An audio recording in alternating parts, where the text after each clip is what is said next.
Hi everybody, and thank you for joining me today. Well, probably this is the last session before I move my frame over again. Worked out quite a bit from my starting point of where I put this frame. I'm just getting to, I think, where the tail feathers are coming in. Just finishing off the very last of the wing feathers there, and then working on where the tail feathers are intersecting with it. I'm pretty sure that's where I am right now. So kind of a round motif here from looking at the colors. So I'm assuming that is part of a tail feather if I look at my printout here. Yeah, looks like sort of the bottom of the feather that's in the last pass above it was sort of divided in two. So now I'm working on the bottom part of that. You can see I have got a whole ton of threads parked here. So we will see what kind of progress I make, as it looks like it's going to be fairly confetti heavy. Quite a lot of color changes in this area, so that will probably slow things down a bit. The last session, it was fewer colors, so I was able to zip right through. But today, I think, will not be like that. We'll see. It snowed here. In fact, it is snowing right now. So, I always say any year it holds off until after Halloween, I'm happy. So, but it was really nasty drive to work for a couple of days there. I'm just gonna check the length on this other bit of thread. That's the same color. I think this one out. Actually, that's a decent length. Okay, fairly new. So I think this top thread here, I'm gonna just tie it off because it looks like I have enough threads everywhere to deal with that color. I have more than I need, so I'll just tie this off and save the pieces for later. That is what I normally do. But yeah, I was saying the snow was right at that freeze melt point. It would go anywhere from about -2 to +2, and so it was awful. It was where you touch your brakes and you feel like you haven't got any brakes. Oh, I have lots of practice driving in the snow, but that first few drives I find especially nerve-wracking. Even though I know how to do it, you still have to kind of familiarize with how much extra space and time you've got to leave to stop. And there's always usually somebody who's driving out there as if it's perfect summer, bare, dry road conditions, and it's not. Who thinks, I have four-wheel drive. Yeah, but you still have to drive to the road conditions. You still have to drive as if there's ice on the road, because there is. My poor son practically got run off the road by some doofus. Fortunately, everything was fine, and my son was able to avoid a collision, but yeah, that was not fun.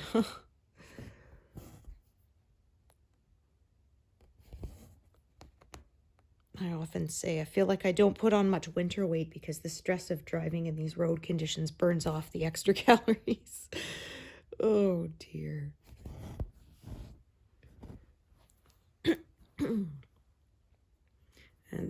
And somebody always makes a joke like, and just like that, all our potholes were filled. Yeah, full of ice and snow. And then you get sort of that layer of ice, and then it snows just a little bit, so there's a really thin layer of snow on top of it. Whew, makes it slippery as oil.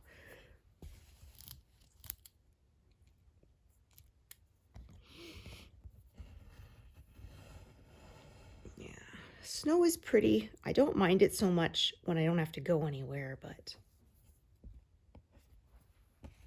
if if I can just hibernate from it, it's not so bad, but unfortunately, can't do that.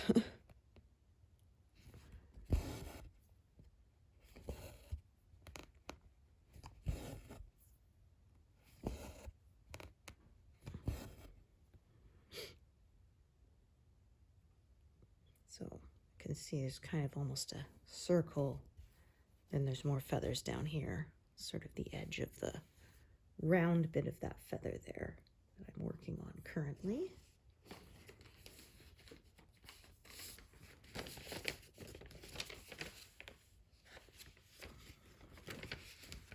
And I've got like a dozen colors that are 10 stitches or fewer left.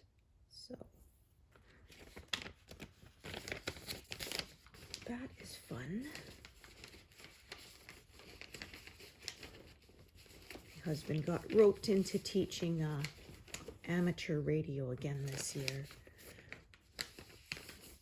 for the what do you call them?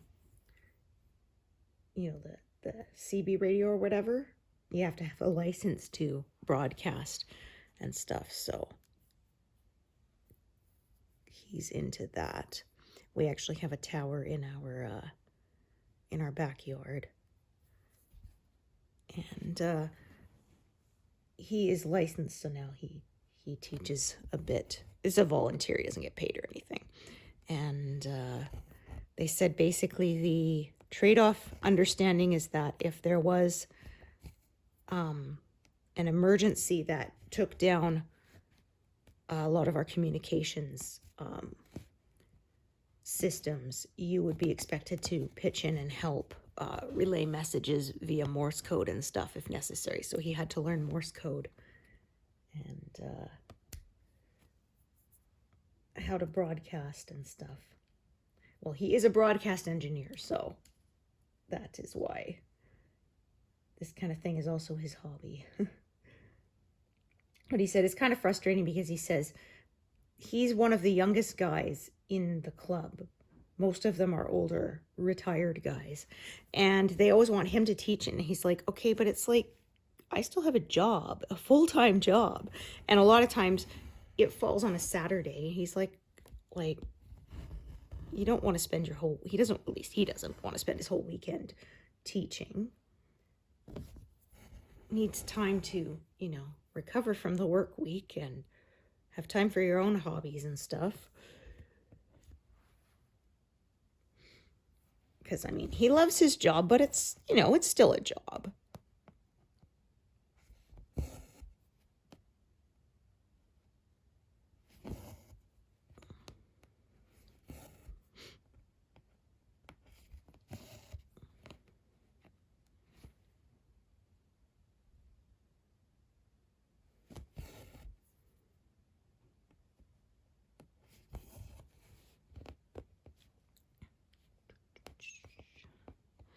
Had another session with my acupuncturist, and yeah, neck is doing well. So I've been feeling more range of motion and movement.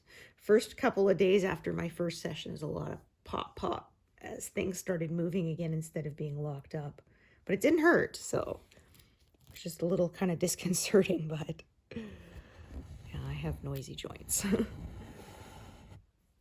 But it feels better, so I unfortunately have to wait another 2 weeks for one more session because the only time she had available was when I was working. And they said, oh no, can you get here at, it was like 10 minutes after my shift would end, and it's like, no, especially not when it's icy. I am not going to try and race across town in 10 minutes, so I just said I will wait another week if necessary.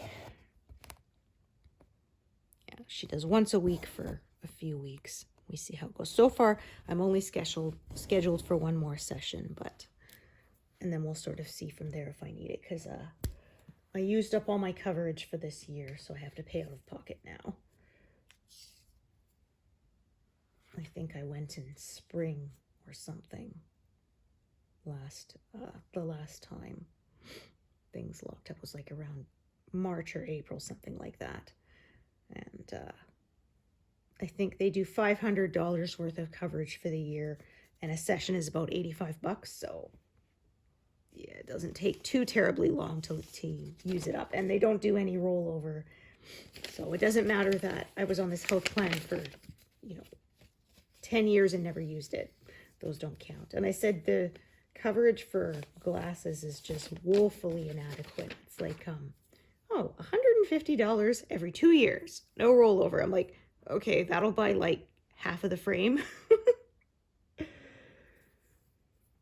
And I know you can go online to places like Zenny and get cheaper ones, but I had a bad experience getting cheaper glasses, and I could not see out of them, and gave me headaches, and I ended up having, and they refused to accept that they'd messed them up, the place that made them. And so I ended up being out of pocket for that and having to buy myself the regular expensive ones again to make sure I could bloody well see. So I said, yeah, I'm not doing that again. And also, like, I have a super high prescription, and it's really important to get those right because they can cause a lot of eye strain when they have to do that much vision correction. Because I'm almost -10 in one eye and like -9.5 in the other, so it's really strong.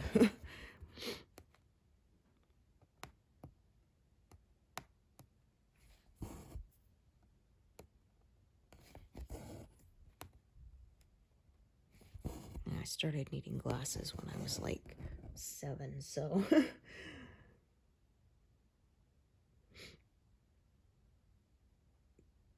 yeah, bad eye genes run in my family.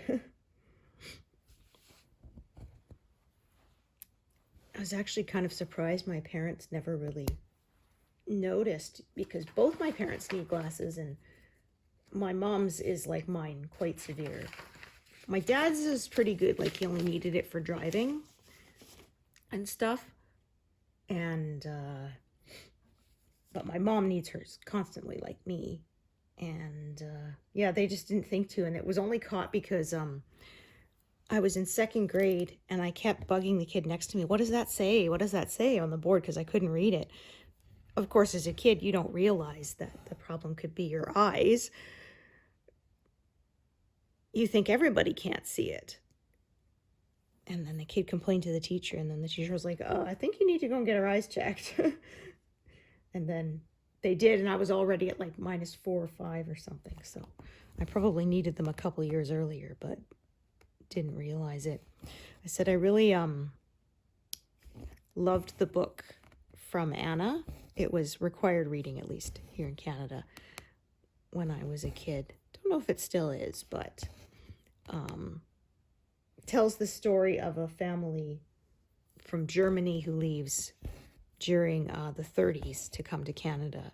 And Anna has major vision problems, which nobody realizes, and she doesn't realize, of course. I remember her talking about she's trying to read, and all the letters look like little wiggling gray bugs, and she can't see them.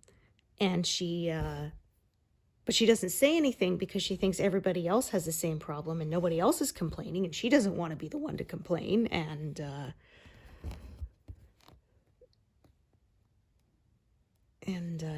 yeah, it takes a while. She says her mom would say, look at all that dust, and she doesn't see any dust even after she's done dusting. And or she's trying to sew, and how her needle never has an eye in it. And then her mom will take it and thread it and stare at her like, what's wrong with you? Why couldn't you thread the needle? But she couldn't see the eye in the needle because she was so blind. And so I definitely related to all that. When she gets the glasses and she notices her dad actually has wrinkles around his eyes that she never saw before, and her blanket has hairy, fuzzy bits on it that she never saw. Her nails have the little half moons in them at the bottom that she never saw before. And she actually gets sent to a special school. They don't really do that anymore, but they did back then, where for kids who have vision issues.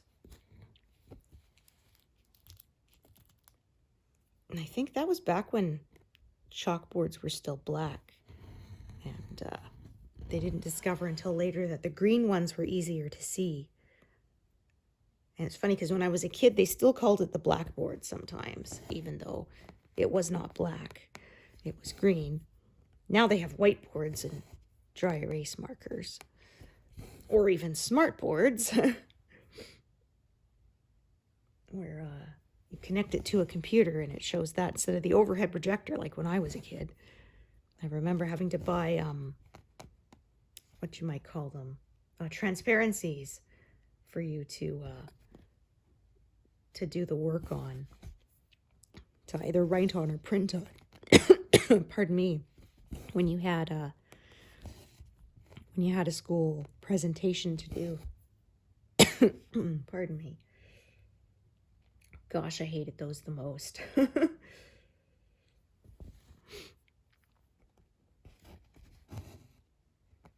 Yeah, it wasn't until I got older that I realized that they teach kids to do show and tell to get them used to speaking in front of people.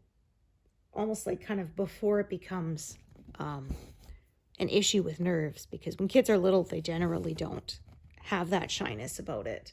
It's sort of something we tend to develop later. And of course, yeah, if they're talking about a favorite toy or something, because that was true. I did fine with show and tell. When I got older in high school, doing a presentation in front of the class was like my worst nightmare.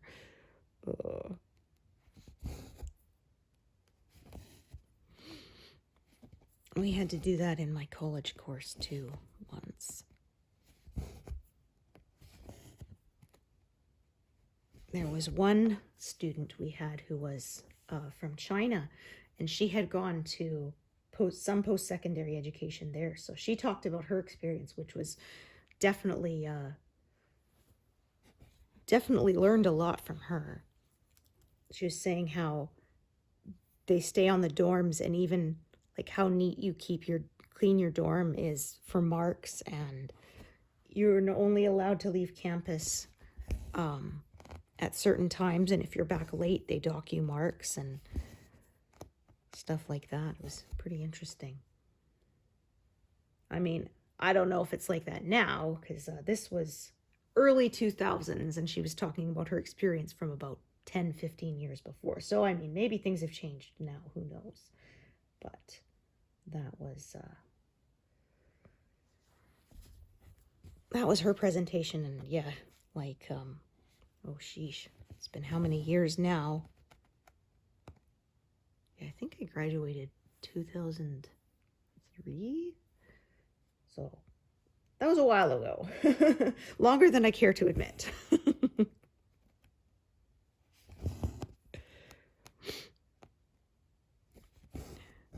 It's funny at work because, like I've mentioned, I work in a doctor's office, and so with some of the bill coding is dependent on age. You know, you use a certain code for an adult's physical, full physical versus a child's. Of course, that is at 18, and of course, I have to double check when someone turns 18 sometimes. Although I should know it, because my kiddo turned 18 this year, but...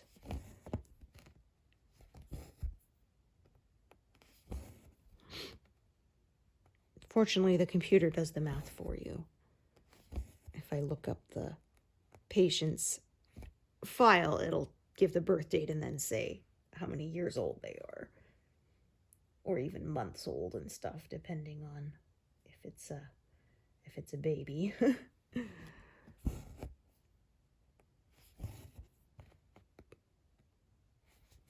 We've had a bit of a hold up on some things too, because people have 3 months to apply for their baby's healthcare number, and the Canada Post strike really held those up.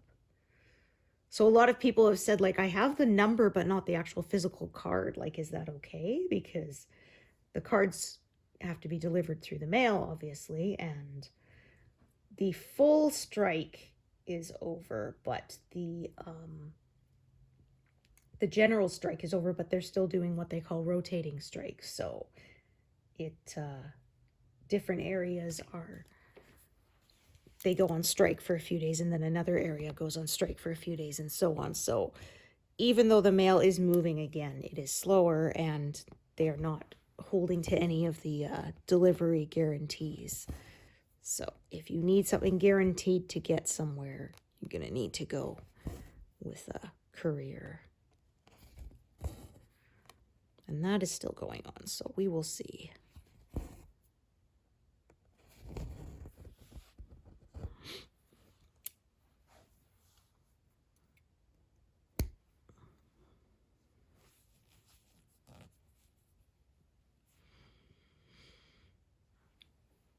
As I said, this goes a lot slower today. I'm only 20 minutes in and I haven't managed 30 stitches. Usually I have managed more than that by now. So I'm going to hug this edge here. So I passed 87%. Hoping to make it another percentage point at the end of the month, which I think shouldn't be a problem.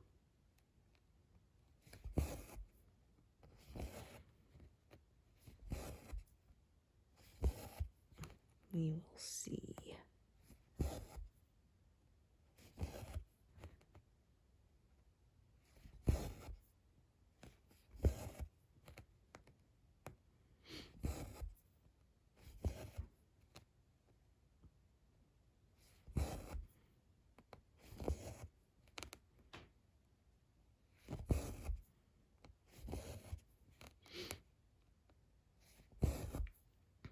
Lots of reds along here. So I said it snowed, and the snow is still sticking, although in a few days it's supposed to be well above freezing, so it should hopefully melt away. The first few snows don't really stick. It's usually around, say, mid to end of December, the snow that falls and stays there until the spring thaw is sort of when that starts. But the bunny has been to our yard because I opened the curtains this morning, and so a whole bunch of his footprints all over the place. So we have a little tree in the front, evergreen tree that our son planted in grade, I think it was 2. It was either 1 or 2. I can't remember which year. They gave him a little seedling that was about, I don't know, 8 inches high.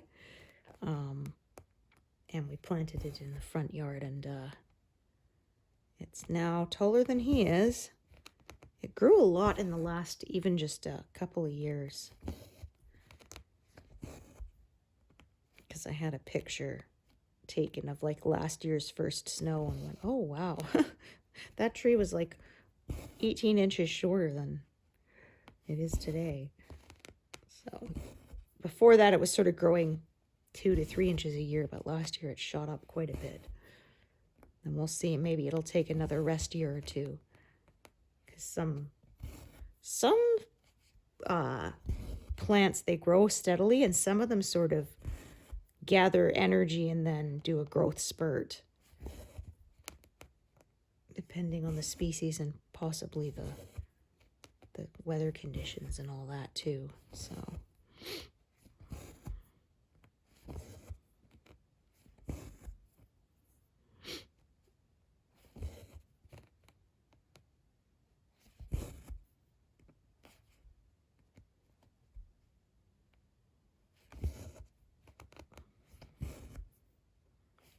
I won't be short of, the stitch won't be in the wrong spot and the leg too short.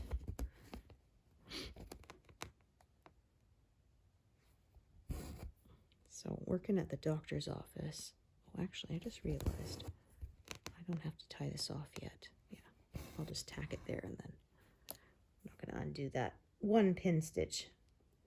Any rate, working at the doctor's office, I'm around a lot more people, and I'm taller than quite a few people, which is so weird to me whenever I'm taller than another adult.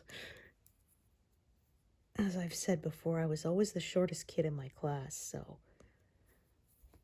being taller than another grown-up is very strange to me.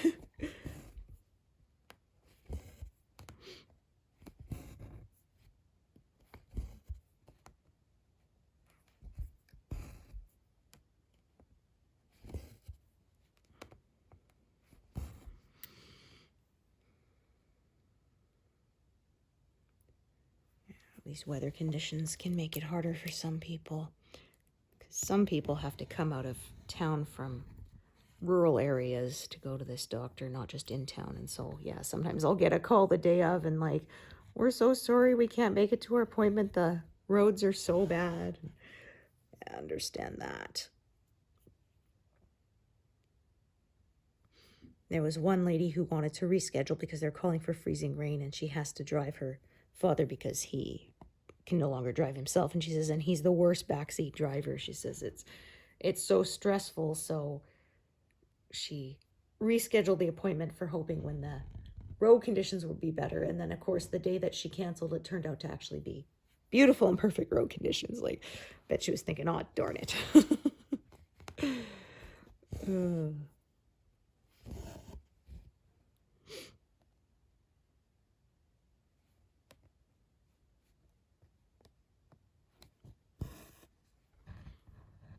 Yeah, it can be a real roll of the dice sometimes out here. I said this is Canada where you can get sunburn and frostbite in the same week.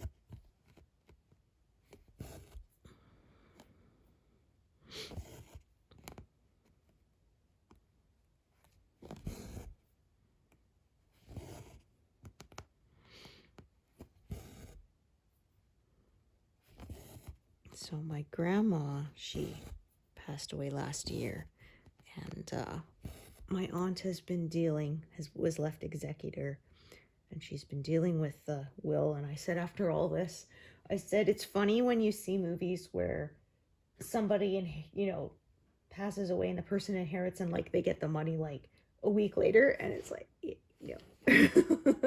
that is not how it works, because this is my grandma left a will and it's uncontested, and still it takes months, close to a year, for things to be sorted.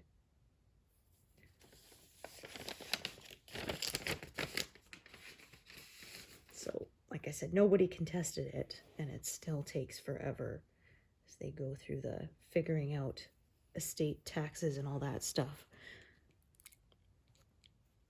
And my grandma was not rich by any means either. It's not like it's extremely complex with like offshore properties or anything like that. We certainly weren't those kind of people. So I will miss her, but she was almost 92, so she lived a really good long life, and she passed peacefully, which is always a blessing when they're not suffering.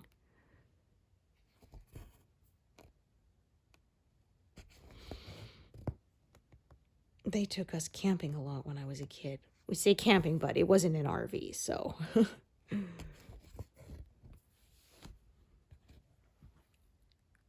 But I do have a lot of fond memories of her and my grandpa taking us for like a week in the summer and stuff like that. They took us to, Nanaimo has a big sandcastle competition every year. So they took us to that, and some of the stuff people did was absolutely amazing. And there was one where a guy did one, I still remember it. I was maybe 10 or 11 at the time, and he named it Joust. And he did like a castle with a moat and a wall and two knights on horseback jousting, which is a lot of detail and very thin bits of sand. So we use like sugar water and stuff to get it to to hold its shape and stuff, but still, it was pretty amazing, some of the stuff people came up with. There was one, they did like a pirate's treasure cave, and with bones on the floor and like coins and spilling out of a treasure chest. It was, yeah, some of the stuff people did was just jaw-droppingly amazing. I said, it almost seems kind of a shame that it's on a beach in sand and the tide is going to come and wash your work all away. Like, for me, when I do that much kind of work, I want like this, something I have that I can keep forever and hang on my wall. My hat is off to people who do the work on things like ice sculptures and sand sculptures and things that they know are not going to last.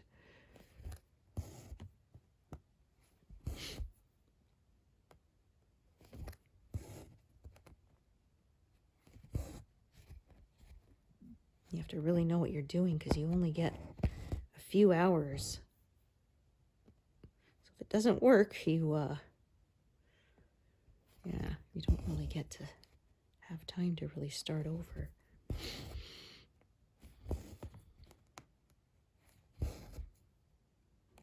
Yeah, I can't remember if that, when I talked about the joust, won, but it certainly was a winner in my book.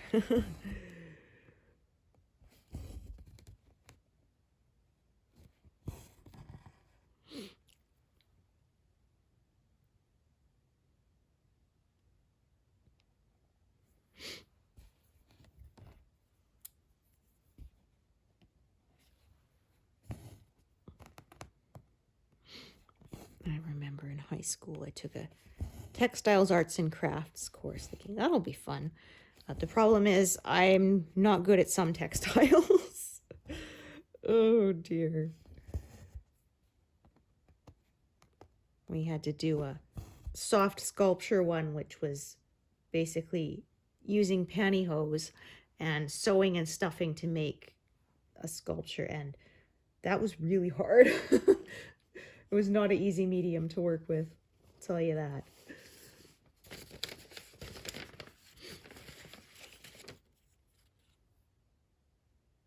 We had to do something that was like sort of representative of yourself or one. So I ended up doing a sculpture that looked like arms holding a piece of cross stitch.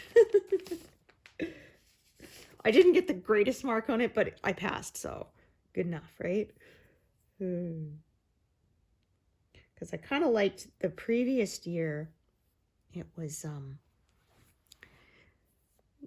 we had electives that only lasted for half a semester, so it was like 6 weeks. And so the time I took, this was at my old high school, so the time I took Textiles, Arts, and Crafts there, we were basically allowed to do whatever craft we wanted as long as we turned in 3 full projects, like by the end of the year, and they had to be different things. So I did beading. I made a necklace. Me and my friend, she had some supplies, so she loaned me some. I don't think I have that necklace anymore, but we did beading, and I sewed something. I think it was a lunch bag, and then I did a cross stitch sampler piece, which I still have in a drawer somewhere. I never finished. I never framed or anything, but I still have it. Because it was one of the first ones I made. The very first one I made was a little kit, which I don't have anymore. It was a Home Sweet Home kit. That was what started my my obsession. I think it was my 11th or 12th birthday, something like that. One of my friends gave me the little kit because she was into it, and I got hooked.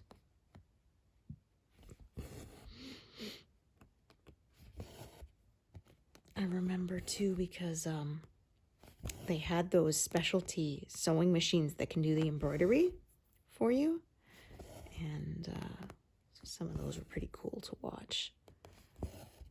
But you had to pay to use those, and I did not really have any disposable income at that age. So they also had what do you call them? Stuffed animal kits you could make. They were super cute. But again, you had to pay to order them. I didn't have the money to.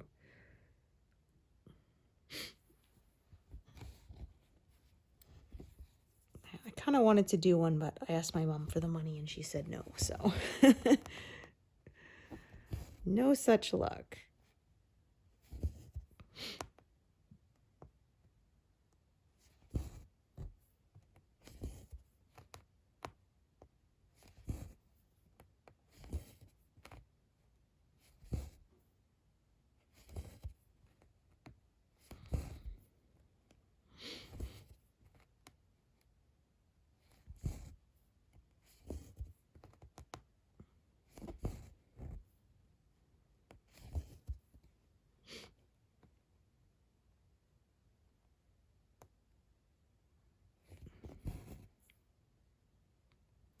And I think there's a little bit more of a wing feather down here, which is what I'm also going to start sort of working on at the same time as I finish this kind of curve this way.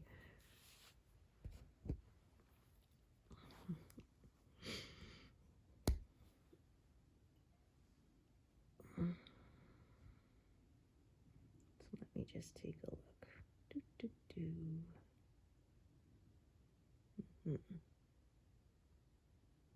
Okay, so that is what I'm going to do. Oops, dropped my needle. Where did you go? There you are. Kind of fell next to my leg, and so I use a magnet to find it because I didn't kind of want to shift around and then it'll poke me. So I have a strong magnet, telescoping magnet. It's actually intended to pick up tools for like mechanics in garages, but obviously it works great for picking up needles. It's to pick up things that are up to 5 pounds, so it's pretty strong, and so it's very useful for that. I kind of take it and sweep it down beside my leg and found the magnet that way before it could stab me.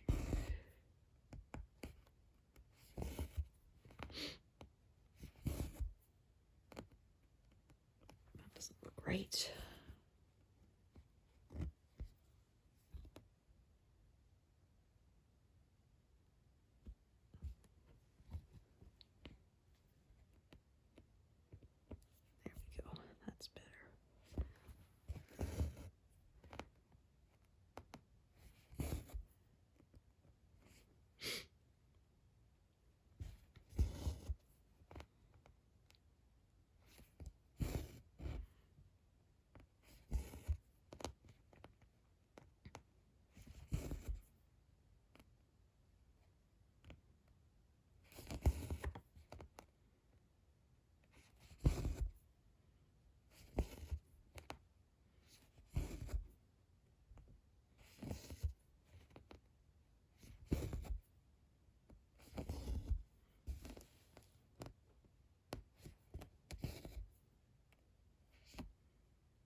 There's going to be a lot of color changing here.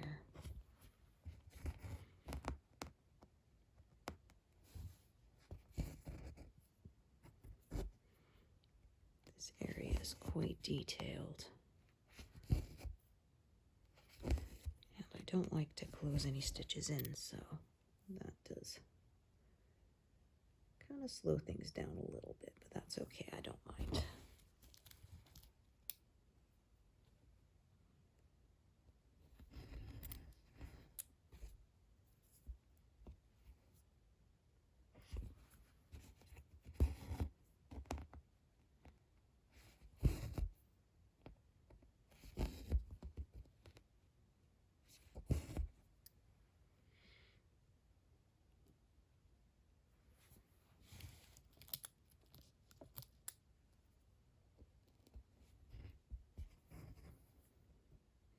That is a super short little bit. Definitely only good enough for one stitch.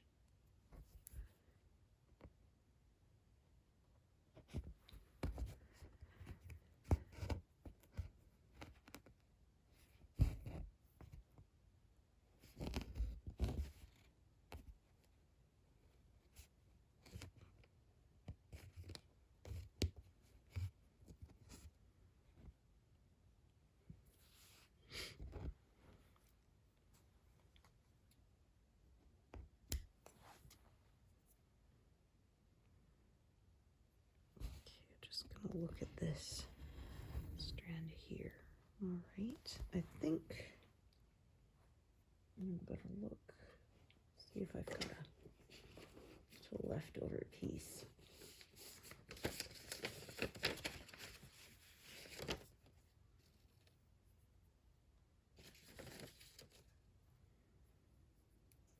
Not that short, but that's okay.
Didn't pull the needle far enough down the thread sometimes.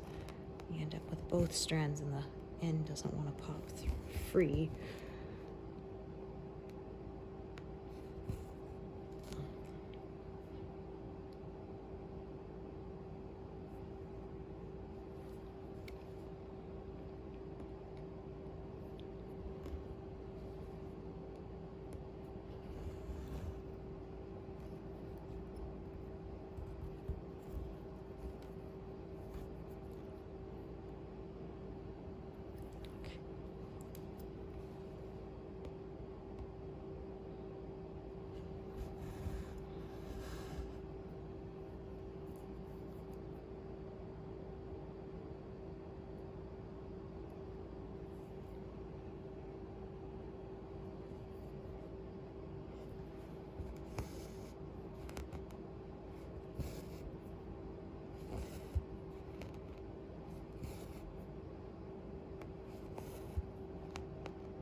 just set those aside for now and kind of focus on this little strip that kind of slants out there. Is probably what I'm going to do for the moment. So I'm actually going to kind of work a little differently for a minute. So do this, work around it, growing outwards. Then I don't have to change needles quite as often.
All right, finally past 100 now.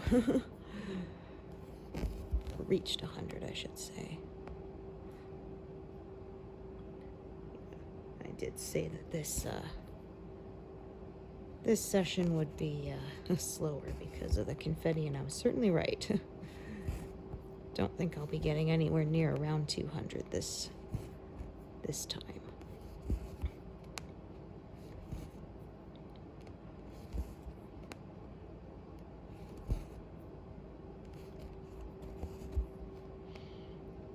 So this is, I think, still some more of the wing feather going this way, and the tail feather was there. So like I said, it's right at the point where those intersect. Okay. Just making sure I don't have a knot back there, and I don't, so.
Was so funny. So I've mentioned previously on this channel how much I love the Canadian TV show Murdoch Mysteries. It's a historical crime procedural. Anyway, they had a spoof because there was an old Molson Canadian commercial that came out, like I think the year 2000. It was really early 2000s, and in it he says, you know, very Canadian, you know, I'm Canadian, I believe that the beaver is a proud and noble animal. Anyway, so they had William Murdoch paraphrase it: a toque is a hat, a Chesterfield is a couch, and it is pronounced Z, or Z, not Z, Z. And so that was fun. But I said, it's kind of funny because he says a Chesterfield is a couch. The only person in my life who I ever heard call it a Chesterfield was my grandpa, and he was actually British. So I don't know, maybe it's like an East Coast versus West Coast Canadian thing, but it was funny. And we actually had, I think we still do, Vancouver radio station called ZFM, and they used the little clip from now. It is pronounced Z, or Z, not Z, Z. because Americans say Z, we say Z. So, yeah.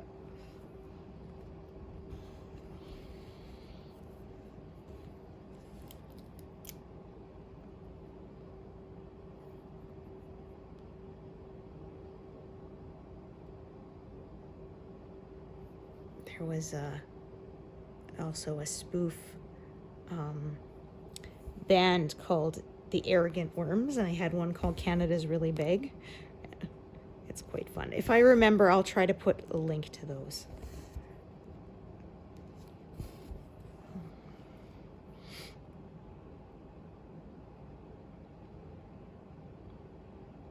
Okay, so I'm gonna come up here and do, again, this bit here, and then I'll drop down and do that bit there. So I go back and forth.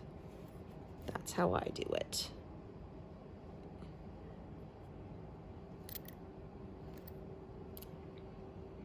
Just sort of, like I said, growing out from that area there. Actually, I'm gonna do this one first.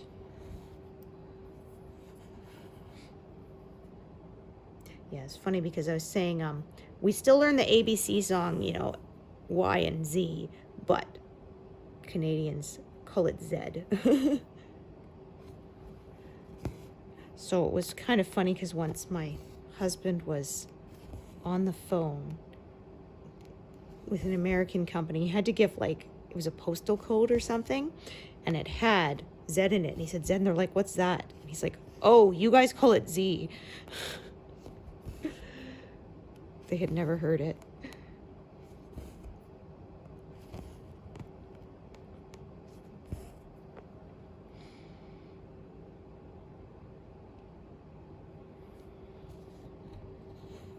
Yeah, we still will say it sometimes, like if you say, you know, XYZ for something, saying kind of whatever, we won't say XYZ. We'll say this thing XYZ, but it's funny. Well, it's kind of like our whole, we use metric, but also not really. Because you ask somebody here how centimeters tall they are or how many kilos they weigh, we won't know. Even though technically that's what we're supposed to use. Most of us have to convert it.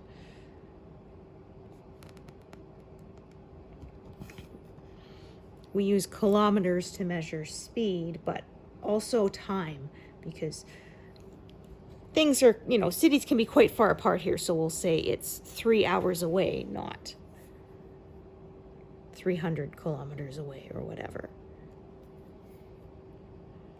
So I kind of joke because I'm like, well, is it 3 hours away if you're doing the speed limit?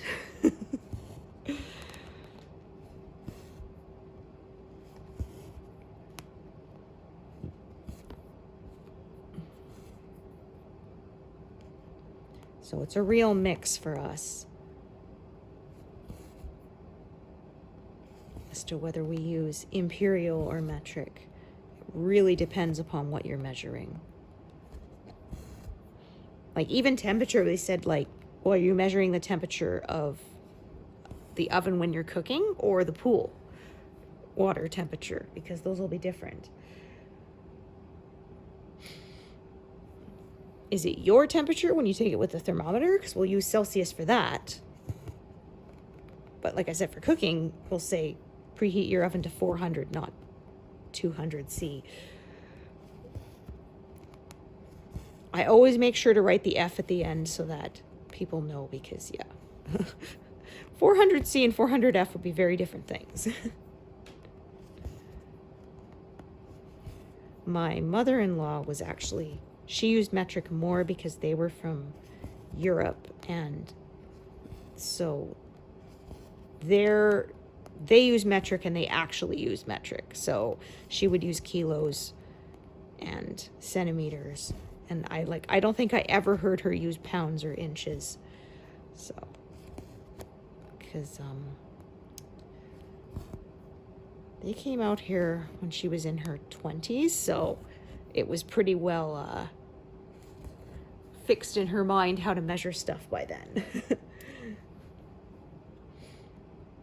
Because I remember saying about how tall my son was, and one of my friends was like, but why are you giving it in feet and inches when you're Canadian? And I'm like, oh yeah, well.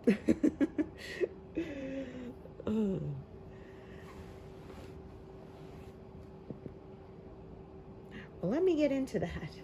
I actually had a little flow chart how to measure things like a Canadian somebody made, and it had always, what are you measuring? Temperature. Is it the pool's temperature? No. Is it, you know, and then it would say which one you use.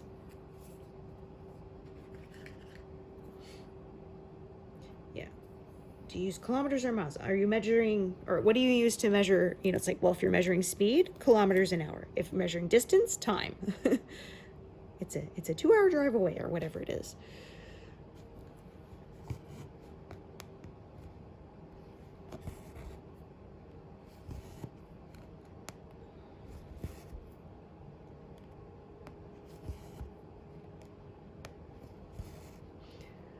All right, so I think I'm just gonna finish this little section up here, and then I think that will be where I take a break.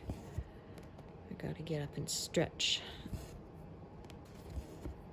Keep the circulation going.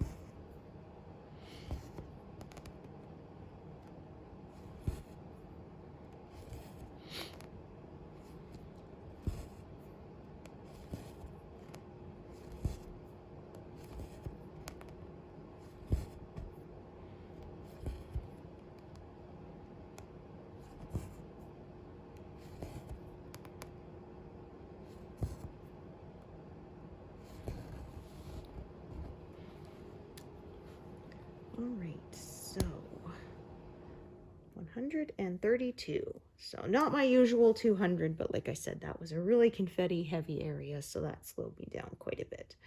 Thank you so much for joining me today, and I hope to see you here next time. Thanks, everyone. Bye.